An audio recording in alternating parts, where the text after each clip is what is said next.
নমস্কাৰ মৰমৰ বন্ধুসকল তোমালোকৰ মৰমৰ channel Bharati education and information সকলোকে প্ৰথমতে স্বাগতম জনাইছোঁ সেৱাৰ তৰফৰ পৰা এখন তোমালোকক নিশ্চয় গম পাইছা যে এখন নটিচ প্ৰকাশ কৰিছিলে মানে যোৱা তোমালোকৰ 4 জুলাই তাৰিখে ঠিক আছে ইতিমধ্যে বহুত ছাত্ৰীয়ে গম পাইছে আৰু বহুত ছাত্ৰীয়ে গম পোৱা নাই তথাপি মই এবাৰ ৰিপিট কৰি দিয়াৰ চেষ্টা কৰিছোঁ যে সেৱাৰ তৰফৰ পৰা এখন নটিচ প্ৰকাশ কৰিছে আৰু এই নটিফিকেশ্যনত লিখা আছে স্পষ্টভাৱে কয় যে তোমালোকৰ যিবোৰ বিদ্যালয় আছে সেই বিদ্যালয়বোৰত সেৱাই এটা নিৰ্দেশনা দিছে সেই নিৰ্দেশনা লৈছে যে তোমালোকৰ স্পকেন ইংলিছ যোনটো এক্সাম হয় সেই স্পকেন ইংলিছৰ এটা টেষ্ট ল'ব দিছে মানে চেন্ট্ৰেল হিচাপত ল'ব দিছে to central test will be conduct by SEBA মানে দুটা তোমালোকৰ ফাইনেল হেৰি টেষ্ট ল'ব দিছে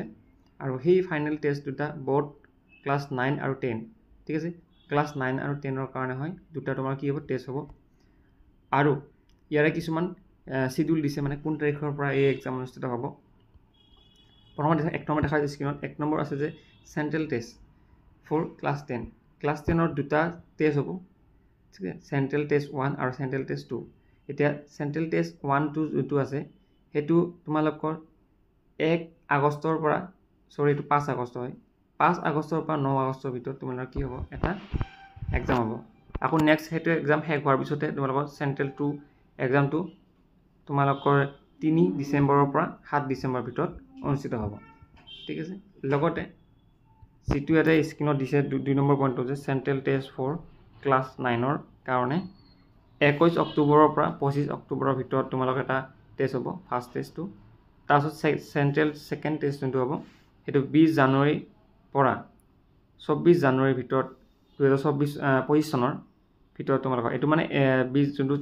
চেন্ট্ৰেল টেষ্ট যোনটো আছে তোমালোকৰ ক্লাছ 9 সেইটো তোমালোকৰ মানে অহা বছৰ হ'ব ঠিক আছে অহা বছৰ কিমান তাৰিখৰ পৰা 20 তাৰিখৰ পৰা মানে 20 জানুৱাৰী তাৰিখৰ পৰা তোমালোকৰ 24 জানুৱাৰী তাৰিখৰ ভিতৰত 2025 বৰ্ষত হ'ব ইয়াতে কিছুমান মন কৰিবলগীয়া কথা এটা লিখি দিছে যে ক্লাছ 9ৰ যোনখিনি ষ্টুডেণ্ট আছে তোমালোকৰ স্পকেন ইংলিছ ঠিক আছে